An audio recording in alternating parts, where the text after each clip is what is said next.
Shelley Winter in. I did. So that's what I'm saying. There's a okay. No. Let's be clear. Oh, okay. I was gonna say. Don't blame me. All right, Shelley Winter in for Mark Aram. In for Mark Aram. I normally air Monday through Friday, 7 p.m. to 9 p.m. I want to talk about MTG, Marjorie Taylor Greene retiring and what it means. But I also want to put out this. So if you've been listening to us since the start of the show, I normally air at night. It's the day after Thanksgiving. I don't remember ever being on the air the day after Thanksgiving. I'm happy to fill in for Mark Aram because it's an honor that he trusts me to fill in for him. But I just don't like it's after Thanksgiving. But I'm happy to be here. I'm happy to be talking to all of you. Trust me when I tell you that. I'm happy to be with Deborah Green, the greatest producer of all of producery, as they say, much better than Jared. That is true. Who is not working today. Who is not working today. And Longoria and my cousin Vinny, I'm happy to be here with all of them. So here's what we're going to, because if you notice, we're all members of a minority community, women, Hispanic, African-American, and that seems to be what I'm looking at throughout the office today. So here's what we're going to ask for. Christmas is on a Thursday. The day after Christmas is a Friday. So I'd like to ask corporate, if they're listening, is that the day after Christmas, in order to make up for us all being here today, all the Caucasians at CMG have to work the day after Christmas. Okay. And we're all off, okay? So that's what we're asking. Good luck there. Right. So well, don't agree to fill in for Aram on Friday, right. and we won't be here. I think that was kind of, Oh, so it's on me now. Well, you agreed. I don't think it's an agreement. No. I think it's just told this is what you're going to do. You were voluntold to be here on Friday. Yeah, oh, okay. Yeah, my apologies. I apologies. voluntold, exactly. That's how it is. So anyway, let's go to Marjorie Taylor Greene. This is, I am in full support of what she did. I understand that if I supported someone so heavily to the point of bringing my family and my finances and my commitment on social media and just fighting to the point of going down to New York City during a trial and standing outside in the cold to support somebody, okay? Supporting them in every step, in 1,000% support, right? And that person turned on me because I wanted to do the things that my constituents wanted me to do because that's what I ran on, right? And I say it on social media, hey, let's release these files. You're a traitor. And I get called a traitor. I get called crazy. I get called she's lost her way. All of these things said by the President of the United States and parroted by conservative media, conservative pundits on radio, the social media, and everything else. If that happens to me, I'm doing the exact same thing. And I completely support her doing what she did. Now, what happens next? Here's where the revenge is. The revenge is not retiring. The revenge is what happens next. There's one Democrat running for that seat in the 14th district here in Georgia. One Democrat. His name is Sean Harris. He was going to run against Marjorie Taylor Greene whether she retired or not. There's going to be, as of now, Jim Tully, who is a good guy. I know him very well. He's running. He's announcing that he's running. A guy by the name of Christian Hughes, I believe his name is. He's announced he's running. And Colton Moore is dancing around the edges. He's going to probably announce next week sometime. And it may be more. If there's only one Democrat, and here in Georgia, for those of you who are not familiar, here in Georgia, we have what's called a jungle primary. It's where everyone runs. It's a special election, so everyone's going to be running against each other at the same time. So there's no Republican versus, Republican primary and a Democrat primary, and the two winners go to a general election. In this special election, it's going to be everybody in one race. It's only going to be one Democrat because the Democrats have discipline. So Sean Harris is going to run for the Democrats. No other Democrat's going to get in. Unless a Republican finances a Democrat to get in, it's not going to happen. Charlie Bailey is running, and shout out to Charlie Bailey, the head of the Democratic Party of Georgia. He is running a tight ship.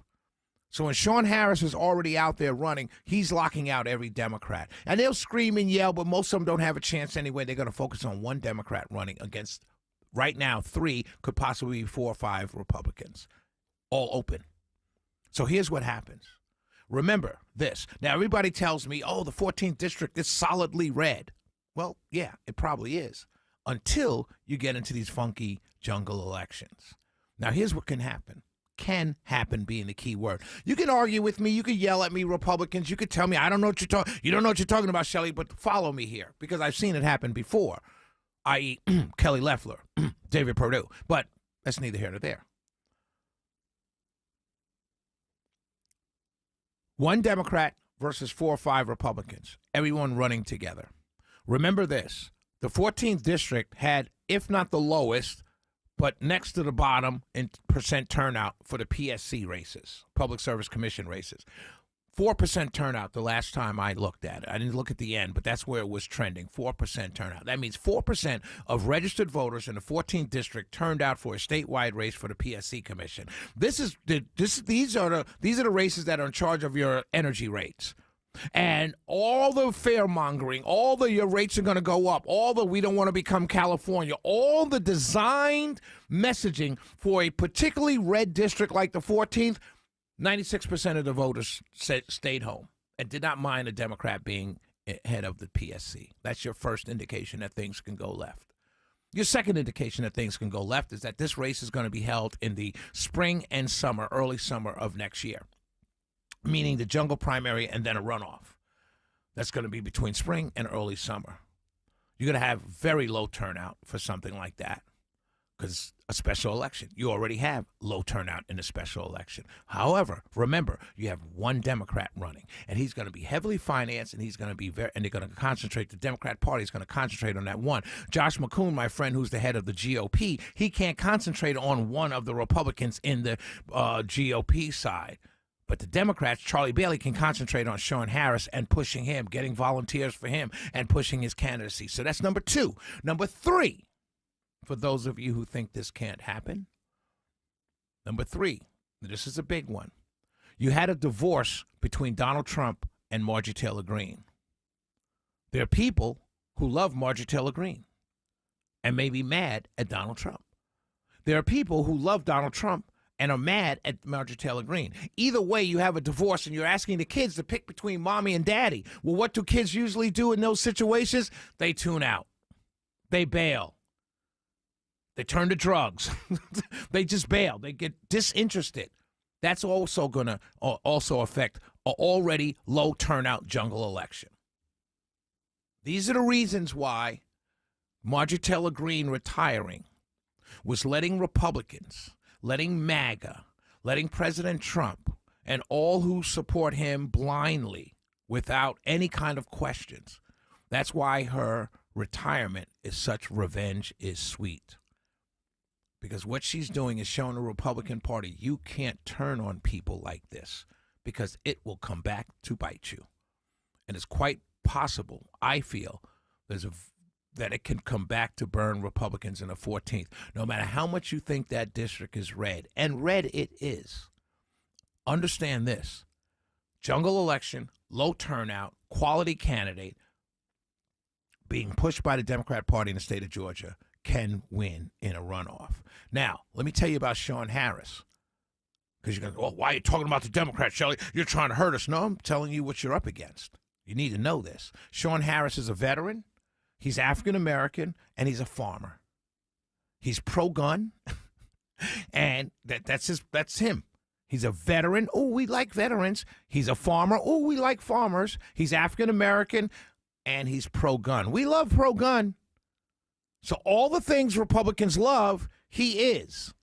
He's just got a D after his name.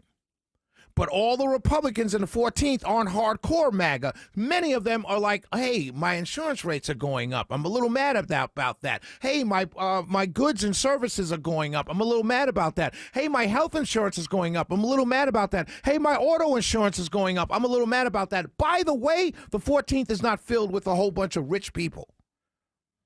You do the math, Republicans. This is what happens. Loyalty should mean something. And as I always say, and I'll say it again to this audience, if you're willing to turn on someone as America First and MAGA as Marjorie Taylor Greene, you'll turn on me and everybody else in a heartbeat. And I'm seeing it right now. This is why I say many of you who are Trump supporters are obviously in a cult. I didn't believe it when the Democrats told me, but I believe it now that many of you are in a cult. And the cult is going to go down in the 14th. It can go down in the 14th if you're too cultish, if you're too mad, if you're too angry, if you're willing to toss the baby out with the bathwater every single time. Shelley Winter filling in for Mark Aram. It's the day after Thanksgiving. Hope you guys are enjoying your leftovers because I'm at work. No.